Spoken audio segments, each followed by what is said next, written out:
Hello, welcome back to the Three Arcs channel. In this video, we're going to cover a Dungeon Masters Guild module called the Temple of Elemental Evil Leadership Guide. This is a supplemental module used to help you run your Temple of Elemental Evil campaign.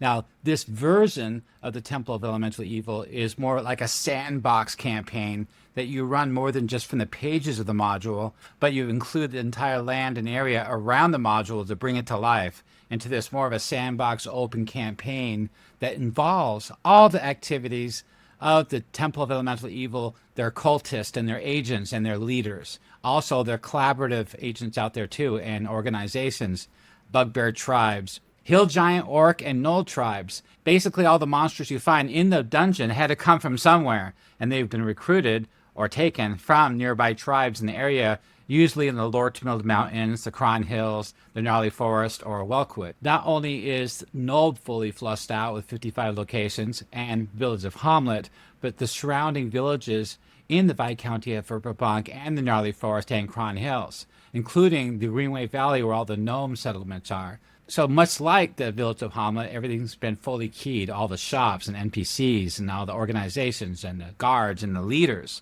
So that way when the players go there, they can interact with that village of people to really bring this campaign to life. Also, each character and organization and location has a separate article on my World Anvil website, which includes plot hooks that all tie in to the Temple of Elemental Evil activities. So no matter where the players go, they're going to be directed back towards the activities of the Temple of Elemental Evil, which is just outside of Nulb. And the idea here is to make sure the players don't get to Nulb until they're at least 5th level. No matter what game system you're running, you really should be there until you're 5th level, because it's more than just those 4 locations that in the original module. Almost 55 locations are fully keyed with some heavy hitters, some major NPCs. There's pirates and brigands and bandits, and also the locals that are organizing the logistics of the temple, and the temple agents that work out of there. There's a lot going on, so the players can discover this and find out the roots of the problem of the bandits in the area. On the second uprising of the Temple of Elemental Evil, nobody in the lands know more than just that banditry's on the rise again. They're raiding up and down the merchant roads in the Viscounty and the Gnarly Forest. They do not suspect any reason that there's an actual Temple of Elemental Evil on the rise again. It's assumed, rightly so, that after the Battle of Imeryds Meadows, the first uprising of the Temple of Elemental Evil was put down and driven back through Nulb, and then laid the temple to ruins, and then sealed it with mighty magics to keep the darker, deeper forces within, specifically Zugdmoy.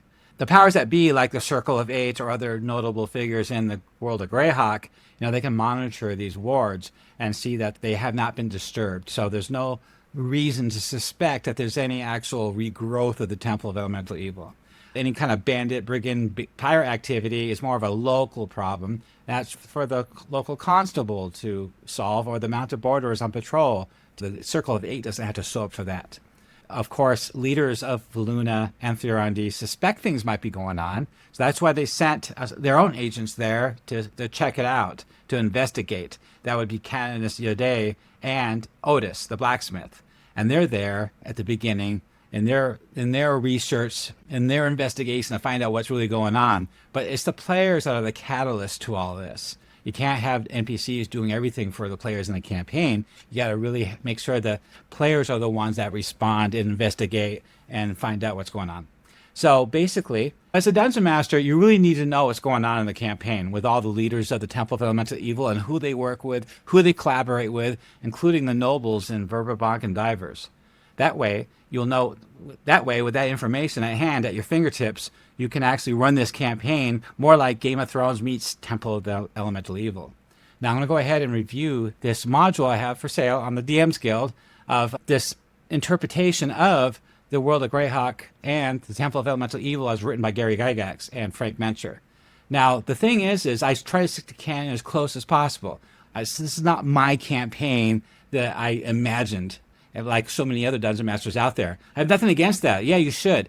Everybody should have their own unique version of Greyhawk, definitely. But you still need a firm base foundation, like the World of Greyhawk box set, or any of the lore modules books out there, that way you can reference. Then you can build your world around that. And that's the goal of this website for, or this module is for. That way you have confirmed concrete foundation to springboard your campaign from and do whatever changes you want. Because we have a lot of Dungeon Masters running different rule systems like DCC, Castles of Crusade, Old School Essentials, and AD&D. And they have a great time running their players through this campaign. Also, they changed a few things, different cults, different organizations, different activities. Like Lareth is up to something. Like Lareth could be, he's really a drow, but in disguise. Another Dungeon Master, I put the B2 module, the Caves of Chaos, not too far away, and that's where one of the cult bases is, like the Moathouse, but that's another base that they use for the players to investigate before they get to Nulb.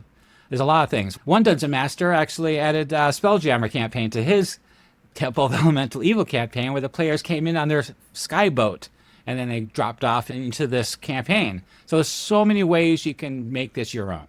But you need a strong, solid, mechanical foundation to do that from. Now, not only do I use the World of Greyhawk box set and also other source books from there, also and as well as the Temple of Elemental Evil module. Also, with the help of Living Greyhawk, I'm able to flush out the world around Nulb and Hommlet. The Viscounty, the Gnarly Forest, different organizations like the Rangers and the Druids, things like that. And Living Greyhawk did a great job at that. Now the thing is Living Greyhawk, that timeline is from 594 Common Year to 600 Common Year, but those locations still exist. Those organizations still exist. So that way I could use those locations, help build the campaign world. That way you can use it in your campaign and customize it any way you want.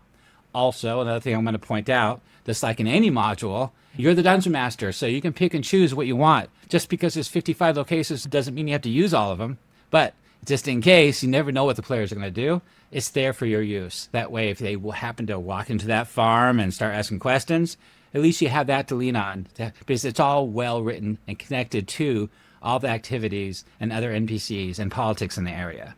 And so it's all going to make sense, and it's going to help a lot. Now, this is an important module. It actually details the leadership and organizations and other separate factions of the Temple of Elemental Evil, and all the stat blocks and their backgrounds and personalities and motivations and activities, and a whole bunch of plot hooks and quests to do. And this is a very helpful guide to run your campaign. So let's go ahead and take a look at that real quick. And up on the screen here is the front page of the module. Now, this is a DM's Guild only module. I'm not allowed to provide it any other way but on DM's Guild, because that's the IP rules that WotC set up, is where anything from Greyhawk has to be sold on DM's Guild or given away for free. So my Three Orcs Discord channel and my Patreon and the Facebook, all the stuff I put up there is for free for you to use and reference it all you want. And it falls under the fan content. But it's not packaged like this module is. So a lot of Dungeon Masters out there, they want to be able to print something up. And like from worldanvil.com, it's really hard. It looks bad when you try to print it from those pages. Even if you try to export it as a PDF, it doesn't look good at all. It's just not a good format. Now, and having a concrete focused module that we're able to print is really helpful for a lot of those DMs that like to run their game at the table.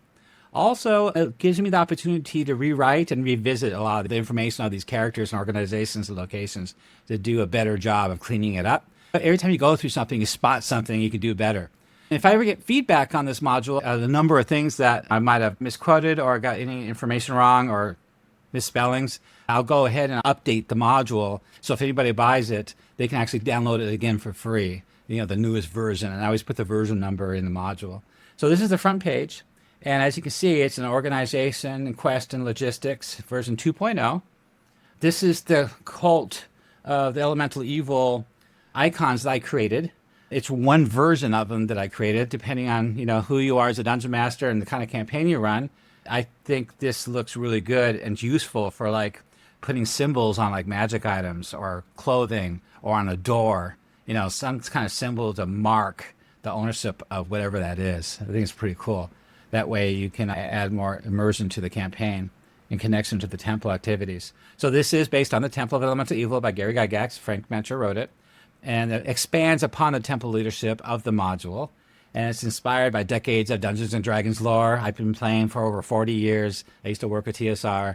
And basically it's all the information I ever used in the past, and the help of a lot of Dungeon Masters in the Three Arcs Discord channel. And you're welcome to join the Three Arcs Discord channel, to join the conversation, to collaborate and help out, or even critique and edit, or just watch, because it's really helpful while I'm working on these articles and artwork and maps to have people in there commenting and critiquing, so that way I can immediately edit and fix whatever it is and have these discussions. So what do you guys think I should go in this direction? This town is full of halflings and, things like that. And you can talk about it.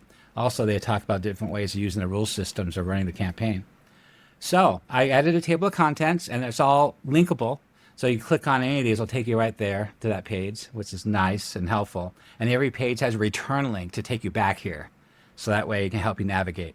I made this chart a long time ago, and I put it up on Facebook and Discord and my Patreon. Now, my Patreon's for free, too, and you can get access to all this artwork and all these maps there as well, which is the normal, regular resolutions. But if you need a higher resolution or something, like you want to print it out for your table or something, and you need a 25 megabyte high res or something for your VTT, and you want a higher resolution for whatever reason, you have to be a member of my Patreon to get it. This chart is pretty cool because I color-coded it, and I added the symbols. And it tells you pretty much at a glance of, who's in charge of what and what kind of forces he has available to him, which is pretty cool. They came from somewhere. Like the Gnolls came from the Jagged Fang tribe, which is located on the map. So that way players can go after them. He can go take on those tribe locations. Because you gotta remember, the Temple of Elemental Evil, they're heavily recruiting, as the module states. Weekly, there's a list of monsters and NPCs coming in through Nulb into the temple. I wrote an article, too, in here about the logistics, how that works. The first page is a guide to any of the Dungeon Masters wanting to run this. I also talk about the true origins of the temple, the lost levels and expansions. I mentioned Joseph Block's hidden fifth level dungeon that you can get from his website. It's called the T5 module beneath the Temple of Elemental Evil. He also wrote the Q2 Web of Souls.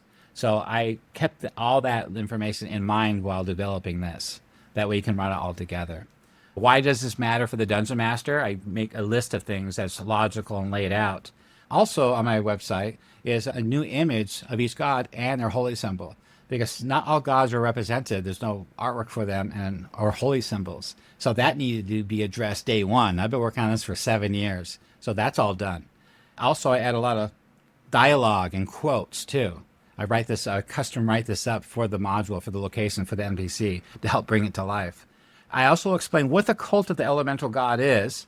So this is an organization. I make sure I separate gods and characters and organizations in different articles separately. That way they can be all linked in different ways when I'm writing an essay or an article about the subject. So basically the elder elemental god is EEG. Gary Gygax coined him Rentek in one of his last interviews. I explain that here. He's the true identity of Rentek and the elemental eyes. And there's a brief history here of the first rising, the Temple of Elemental Evil, and now this is the second rising. So basically what I explain here is Hedrack, the supreme commander of the Temple of Elemental Evil, was sent by Imeryds. That's critical. There's a reason behind all that. So the Temple of Elemental Evil is put down the first time. They built a big army, marched upon the city of Verbibank, and the forces of good gathered everybody in the area, from Furandi of Luna, the elves of Selene, the gnomes of Greenway Valley, the druids and rangers of the Gnarly, even Greyhawk, all came and just put them down at the Battle of Emeryds Meadows. Well, Hedrack understands all that. He's smart. He's not stupid. So he's doing it carefully this time. He wants to make sure Nulb is portrayed as a hub of scum and villainy of pirates and bandits. And that's the only thing that's going on. It's a local problem. He wants to make sure it keeps that way. And his is what he's up to and why. And the goals and motivations here. Long-term goals and short-term goals. So this helps explain to the Dungeon Master what's really going on in this campaign. Then we get right into the leadership of the Temple of Elemental Evil. So the first thing I want to make sure I did is I wanted like another sub table of contents of all the key characters in one page, so it's instantly referenceable to you with quick links. Like Barkanor, you can go right to his stat block here by clicking on that. So basically the main goals and motivations are listed here, and then I go right into the greater temple leadership. So you got Hedrack, the supreme commander. He's the mouth of Uis, And then you have Barkanor, the commander of the Greater Temple, Senshok, the Lord Wizard, Digum, Master of Security, and Feldrin, commander of guards and supply chain. So he's really important, Feldrin, because the supply chain includes supplies coming through Nulb from the pirates and the bandits.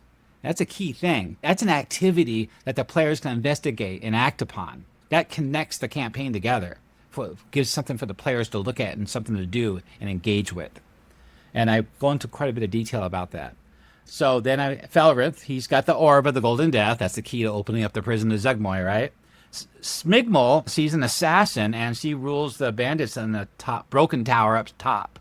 And she and her men do go into Nulb often. She has a whole underground of assassins that she's still part of, and she's recruiting as well. So she's got reasons to be in town as well. Then I list the 4 elemental temples. You got I call them the Black Earth. I got these names from the module from Wizards of the Coast called the Princes of the Apocalypse.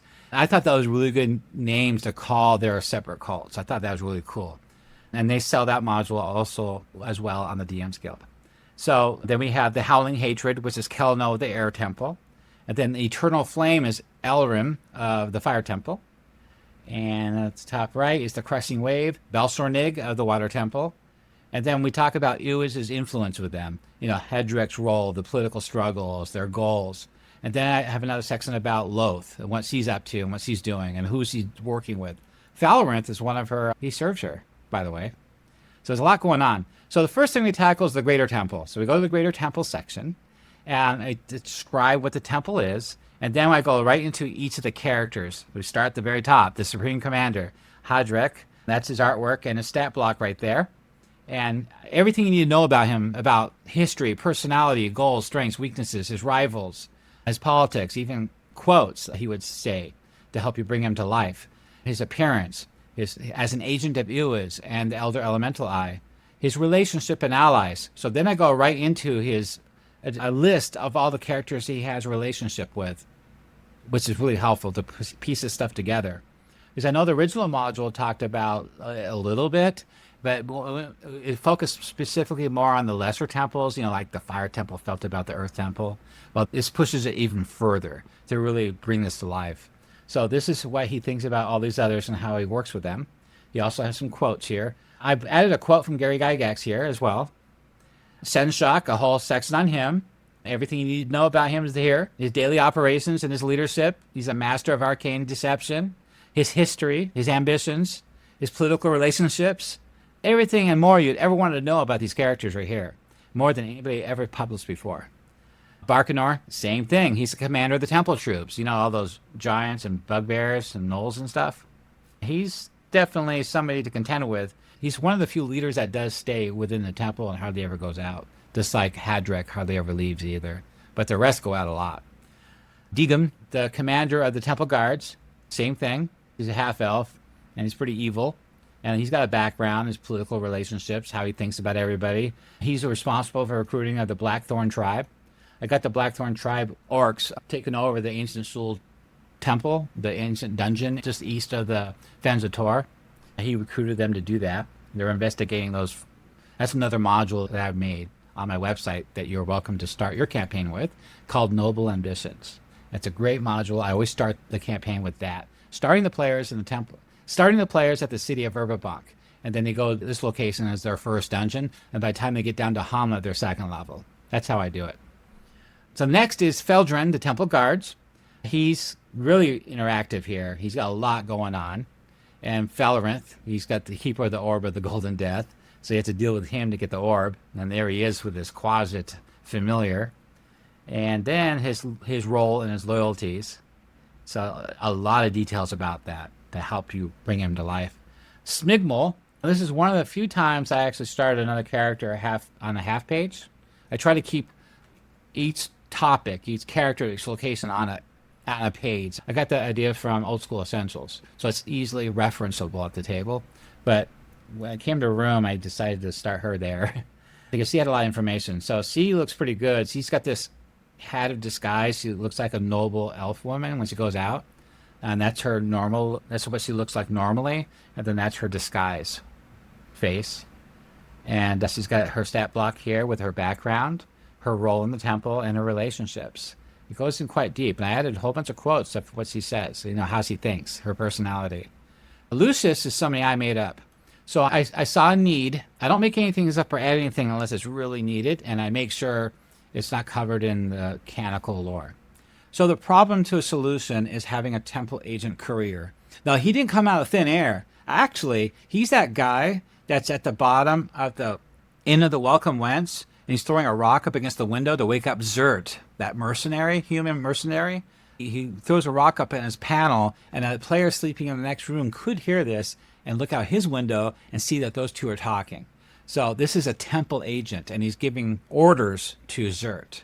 But that's as far as that lore ever went. They never provided any other information besides that. So I ran with it, and as I always do, I put 10 to 100 times information into my articles, really flushing it out who this person is.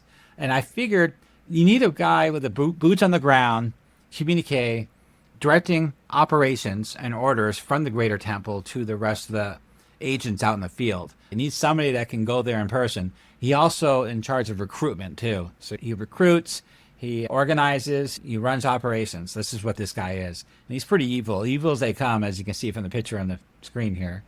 And he's awesome. I gave him everything about you need to know about him with political relationships and his influence. He's the shadow courier of the Greater Temple. Also, he has a cover identity. He doesn't go by his regular name. I even added the agents in Hommlet here too. Romag and Joseph and Zert, all of them are listed here, how he interacts with them. There's Lord Bridgeforth right there. He's in the city of Erbabach. I also wrote flavor text and dialogue to meeting him for the first time. And so that's very helpful for Dungeon Master to help bring him to life and start you on role-playing with him. And that's his disguise right there. And also I wrote a little bit more about how he reacts and strategy and combat tactics and things like that. And I actually quoted the Princes of the Apocalypse right here for anybody that's interested in helping bring their campaign to life using some of their ideas. Next one is now we finally get to the next section, which is the 4 elemental temples. Now here I start off with the Earth Temple. Everything you need to know about the High Priest Romag. I call him the Prophet of Earth. You can call him whatever you want, but I think that's really cool. And his personality and his relationships and all his forces are listed here. So this is his army. There's a 2nd level cleric, his adept. It's from the module. It's all flushed out for you. The history of Romag was written originally by some of the journal magazines in the past. And I drew specific information from that, and I rewrote it in this format as a referenceable page to help you run this character. And I also ingrained it into this existing campaign. So that helps you bring it to life and pull it all together. He had a history about his betrayal at the Dwarven Stronghold and climbing the ranks in the Temple of Elemental Evil. This history gives you a basic idea of how he gets along with Dick and Dala over at the Waterside and Boatman's Taverns.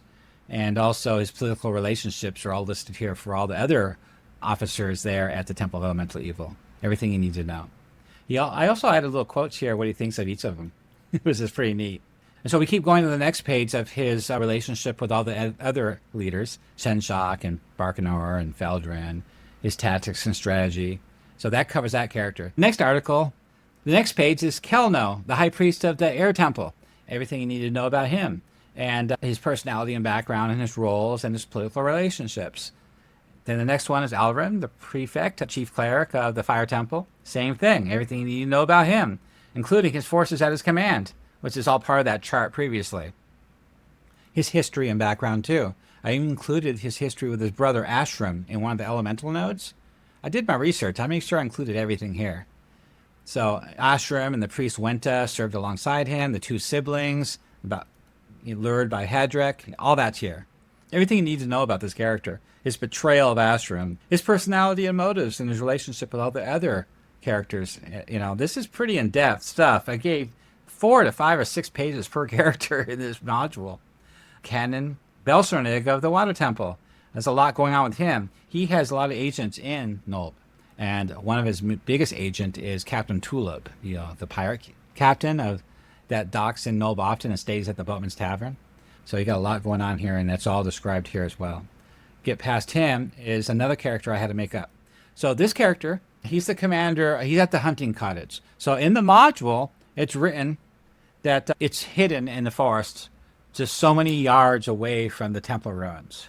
This cabin with a barn has a well.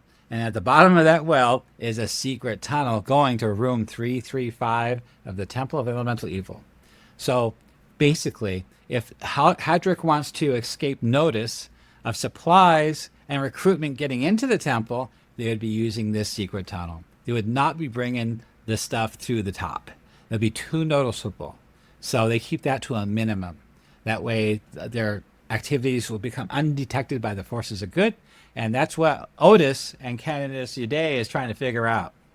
So if the players can get to the bottom of that, that'd be a huge win. So basically, this character is the captain, the boss, the commander of the hunting cabin. So he's a 4th level fighter. There's his stat block, some quotes, his personality and his behaviors, and that's what he looks like. He's pretty scary. Can you imagine the players aren't 5th level yet, and they're starting to investigate Nulb, but they find hints through the bandits they captured of this cabin? Because all the supplies from Lareth, his bandits, are supposed to go to the Greater Temple. And that's how they get it. They get these wagons of supplies from these merchants that they've been robbing on the merchant roads. They escort these wagons of supplies and prisoners to the cabin, because that's the only way to get that stuff into the temple. Commander Feldrin is responsible for this entire logistical chain of events. And so basically they need to get these supplies to Commander Feldrin. So to get there, they have to get the supplies to this cabin. This guy and his men take over and set it up the secret tunnel. He also protects and hides that secret tunnel from any other eyes to make sure nobody finds out about it. So this is a very important location. This is the key location of the entire campaign. This gives you access to the 3rd level of the Temple of Elemental Evil early on if the players are smart. So this is something you have to have this nailed down. As a dungeon master, you really need to know what you're doing, and these articles are definitely going to help you figure that out. I even describe it on the next page, the entire Greater Temple supply staging. Everything you need to know about the coordination between all these bandits. I have them listed here of the bandits that work there. I gave them names and descriptions and personalities. Also, you're going to love this, the vulnerability of the tunnel, the logistical operations, the political relationship they have with this tunnel.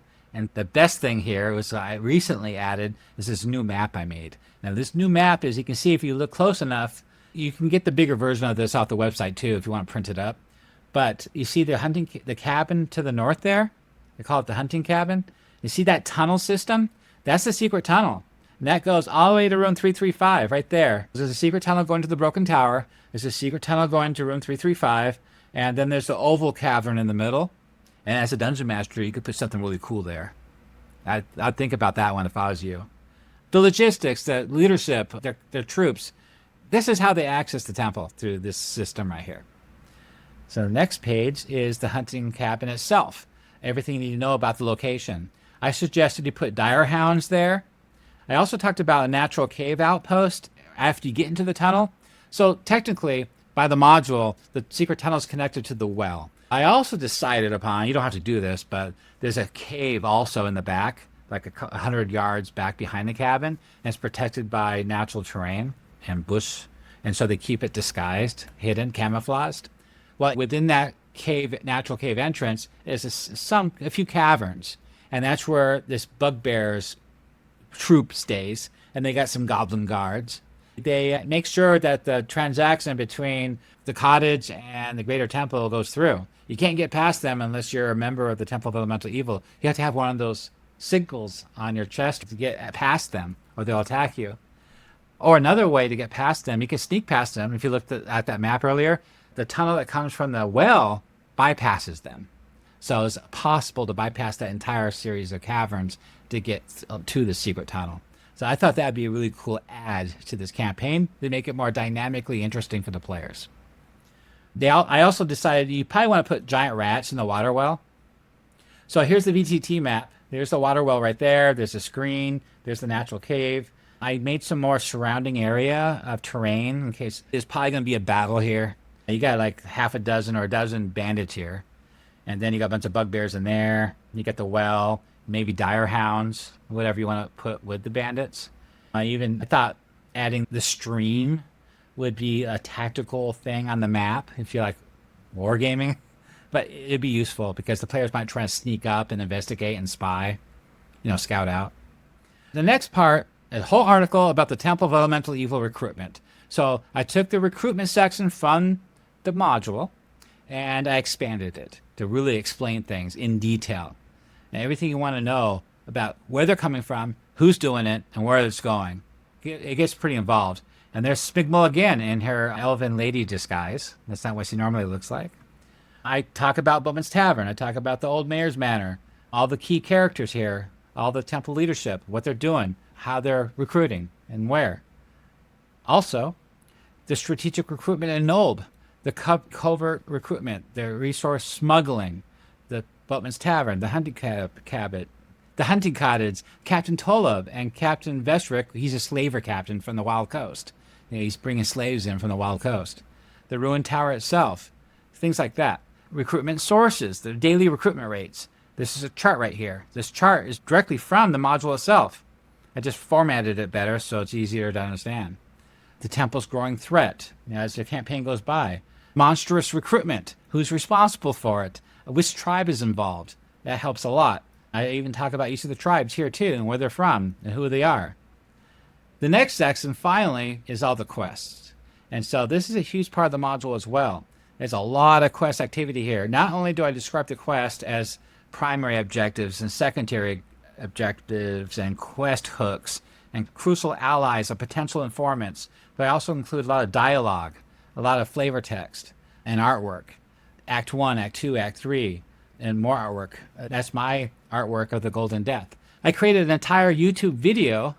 I produced an entire YouTube video of a music soundtrack of the Orb of Golden Death, describing the prophecy of the Orb of Golden Death, so the players can get a prophecy to help them figure it out, because it's a whole mystery of how it works. And so if they can take it to like a sage or something, that music video will become in very helpful. It's a big clue of what it can do. I highly suggest you watch that video too.